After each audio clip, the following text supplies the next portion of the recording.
Bismillahirrahmanirrahim. Assalamu alaikum students. Hope so you're fine, good and safe at your homes. Unit number 6, Work and Energy. Topic is Energy Conversion and Conservation. We'll discuss this topic under few questions that are: Can energy be converted from one form to another form? क्या हमारे पास energy एक form से दूसरी form में change हो सकती है? What it means कि अगर हमारे पास एनर्जी है तो there are different forms of energy. For example, heat energy, thermal energy. heat energy को thermal energy भी कहते हैं. Like light energy and a lot more. What is the law of conservation of energy? हमारे पास conservation of energy के लिए कौन से laws हैं? What energy conservation take place as an object falls towards earth, कि ऊंची जगह से जब कोई चीज जमीन की तरफ गिरेगी तो वहां पे कौन सा लॉ एप्लीकेबल होगा? हाउ और एनर्जी एंड मास रिलेटेबल, कि एनर्जी और मास कैसे एक दूसरे से रिलेट करते हैं. So moving forward, first is energy conversion, कि हम एनर्जी को कन्वर्ट कैसे कर रहे हैं. So, energy can be converted from one form to another form. We know that. हम ये स्टार्ट से जब हमने चैप्टर स्टार्ट किया तब से हम कह रहे हैं कि एनर्जी कन्वर्ट होती है एक फॉर्म से दूसरी फॉर्म में.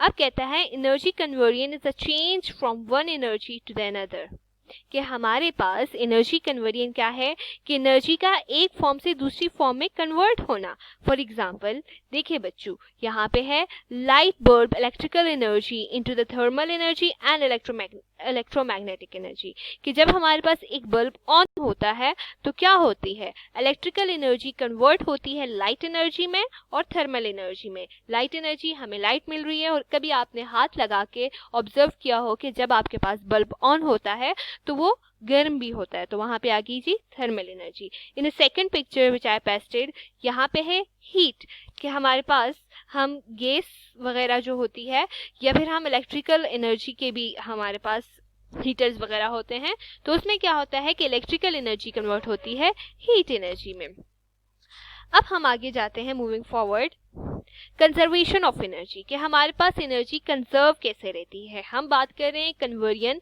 एंड कंजर्वेशन बोथ पे.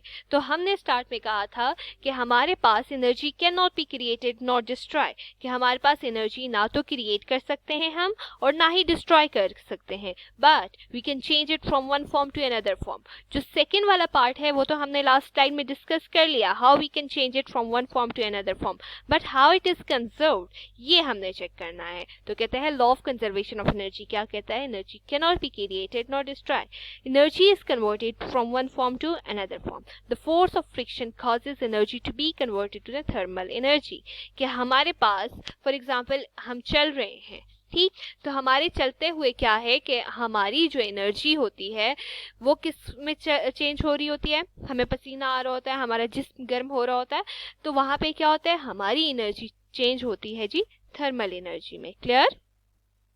नाउ एनर्जी कन्वर्जन, हमारे पास सबसे इंपॉर्टेंट और सबसे जो मेन एनर्जी कन्वर्जन हम इस चैप्टर में पढ़ेंगे, that is conversion from potential energy to kinetic energy और kinetic energy into the potential energy, कि हमारे पास एनर्जी का कन्वर्ट होना काइनेटिक एनर्जी का पोटेंशियल एनर्जी में और पोटेंशियल एनर्जी का काइनेटिक एनर्जी में. In the last class we have discussed in lecture कि हमारे पास पोटेंशियल और काइनेटिक एनर्जी क्या है. I am giving the short review, कि हमारे पास पोटेंशियल एनर्जी वो एनर्जी है जब बॉडी रेस्ट की कंडीशन में होती है. जब बॉडी रेस्ट की कंडीशन में होगी तो उसके पास जो एनर्जी है that is called the potential energy. और काइनेटिक एनर्जी क्या है? जब बॉडी मूव करेगी, जितना तेज वो मूव करेगी उतनी ज्यादा उसके पास पोटेंशियल काइनेटिक एनर्जी होगी. अब वो कहता है कि ग्रेविटेशनल एनर्जी का हमारे पास यहाँ पे क्या रोल है. Gravitational potential energy of an object is converted into kinetic energy of motion as it object falls, कि हमारे पास कोई चीज है ऊंची सी जगह पे पड़ी हुई है और वहां से जब वो गिरती है तो तब उस पर कौन सा कंजर्वेशन लॉ अप्लाई होता है? That is gravitational potential energy. For example बच्चों, पानी है, पानी हमारे पास बहुत ऊपर आबशार है ना, पहले ऊपर है, तो जब वो ऊपर होता है तो उसके पास कौन सी एनर्जी होती है? Potential energy. तो सडनली उसकी जो पोटेंशियल एनर्जी होती है वो काइनेटिक एनर्जी में कन्वर्ट होती है. वो ऐसे नीचे को हाइट से नीचे मूव करता है, ठीक, जब वो मूव करता है तो वो किस चीज की वजह से मूव कर रहा है? ग्रेविटेशनल पोटेंशियल एनर्जी की वजह से मूव कर रहा है. क्लियर? अब हमारे पास एग्जाम्पल क्या है इसकी, कि हमारे पास ग्रेविटेशनल पोटेंशियल एनर्जी की एग्जाम्पल में आप ये देख लें, काइनेटिक एनर्जी की एग्जाम्पल में काइनेटिक एनर्जी पोटेंशियल एनर्जी में कैसे कन्वर्ट होती है, कि जब हमारे पास एक डाइवर होते हैं, डाइवर जो स्विमिंग करते हैं, तो वो ऊंची सी जगह पे आया यहाँ पे और उसने जंप किया, तो पहले उसके पास कौन सी एनर्जी, पोटेंशियल एनर्जी थी। देन इट गोज डाउन, जैसे ही उसने मूव करना स्टार्ट किया तो उसके पास कौन सी एनर्जी आ गई, काइनेटिक एनर्जी।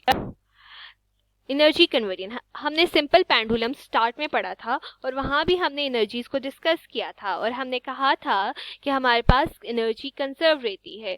अगर हमारे पास जितनी चेंज काइनेटिक एनर्जी हो रही होती है उतना गेन आता है पोटेंशियल एनर्जी में। तो यहाँ पे अगेन वही बात हो रही है कि पेंडुलम हाई पॉइंट पे, जब वो हाई पॉइंट पे होता है तो क्या होती है, उसके पास पोटेंशियल एनर्जी होती है। जब वो स्विंग कर रहा होता है, मूव कर रहा होता है, तब हमारे पास काइनेटिक एनर्जी होती है। अगेन जब वो अपने दूसरे हाईएस्ट पॉइंट पे पहुंचता है तो उसके पास क्या होती है, पोटेंशियल एनर्जी होती है।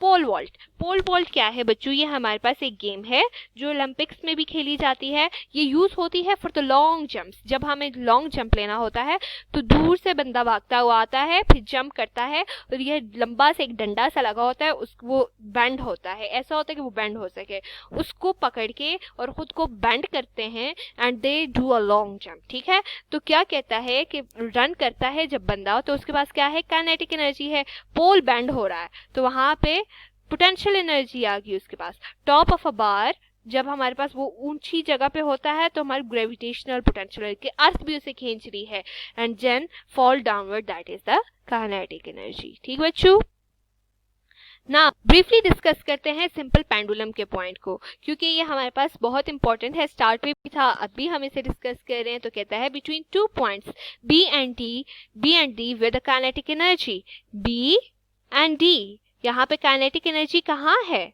Total point A and E are the total potential energy. कहते हैं बी और डी पे क्या है, बॉडी मूव कर रही है। ठीक, तो हमारे पास क्या होगा, जब बॉडी मूव करती है तो उसके पास यहाँ बी पे और यहाँ डी पे क्या है, काइनेटिक एनर्जी है। और कहता है ए और ई पे क्या है जी, पोटेंशियल एनर्जी है। लेकिन सी पॉइंट हमारे पास वो पॉइंट है जहां पे बॉडी के पास हाफ पोटेंशियल एनर्जी होगी और हाफ काइनेटिक एनर्जी होगी। क्लियर? अब हमने देखना है कि हम ये कन्वर्जन को कैलकुलेट कैसे करते हैं, कि कैसे हमारे पास हमें पता चलेगा कि कितनी एनर्जी कन्वर्ट हुई है। तो for mechanical energy is the total kinetic energy and potential energy of object minus formula, कि हमारे पास kinetic energy and potential energy किसकी एग्जांपल है, मैकेनिकल एनर्जी की। तो हम क्या कहते हैं, mechanical energy is equal to kinetic energy plus potential energy, कि हमारे पास मैकेनिकल एनर्जी क्या है, काइनेटिक एनर्जी और पोटेंशियल एनर्जी का सम है। Mechanical process any type of motion. अब कहता है कि मैकेनिकल प्रोसेस है क्या, जब हमारे पास बॉडी मोशन कर रही होती है तो हम क्या कहते हैं, it is doing the mechanical process. ठीक, motion of a body is the mechanical process. Calculate कैसे करना है हमने, mechanical energy at start, energy at end, कि हमारे पास स्टार्ट में कितनी एनर्जी थी और एंड में कितनी एनर्जी। हम क्या कह रहे हैं, it is the constant value, कि हमारे पास एनर्जी ना तो क्रिएट हो सकती है और ना ही डिस्ट्रॉय हो सकती है। सो हमने ये देखना है स्टार्ट में कितनी थी और एंड पे कितनी है।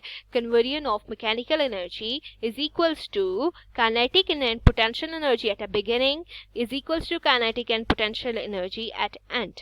That is the formula used for calculating the energy conversion. Clear?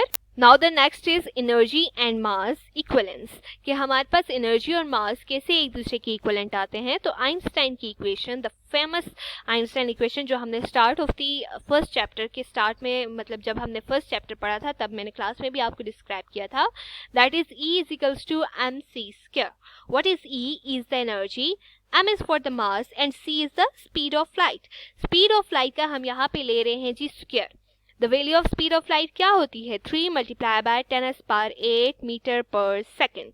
ठीक बच्चों, अब हमारे पास उस वैल्यू का स्क्वायर ले रहे हैं। ऑल्दो यू नो दैट कि हमारे पास स्पीड ऑफ लाइट सबसे ज़्यादा जो स्पीडी चीज़ है दैट इज़ लाइट, कि हमारे पास स्पीड ऑफ लाइट को कोई चीज़ भी अटेंड नहीं कर सकती। ठीक है, इट्स सो मच, हमारे पास नॉर्मल लाइफ में हम नहीं कोई भी चीज़ मूव कर सकती with the speed of light. अब हम उसी स्पीड ऑफ लाइट का स्क्वायर ले रहे हैं, doubling the speed of light. कहते हैं जब हम स्पीड ऑफ लाइट को डबल करेंगे तो तब हमारे पास एनर्जी मास में कन्वर्ट हो सकता है और मास एनर्जी में कन्वर्ट हो सकती है।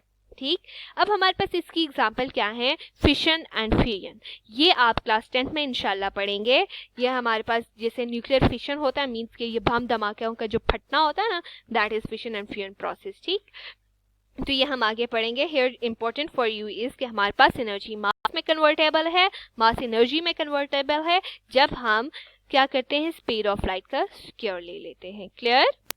Energy and mass are equivalent and can be converted into the each other, कि हमारे पास energy E can be converted to the m, mass when speed of light is double. Energy is released as a matter is destroyed and matter cannot be created from energy. कहता है वैसे हमारी life में क्या हो रहा है कि एनर्जी तो रिलीज हो जाती है जब मैटर डिस्ट्रॉय होता है।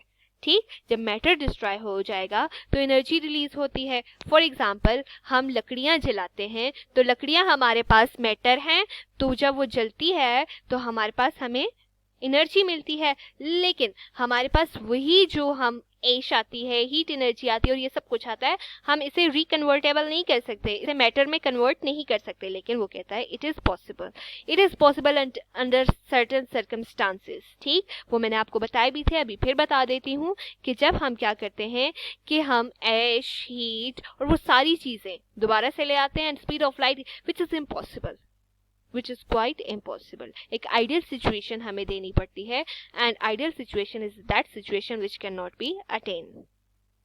So it's the end of today's lecture, and if you have any confusion, do ask. Allah Hafiz.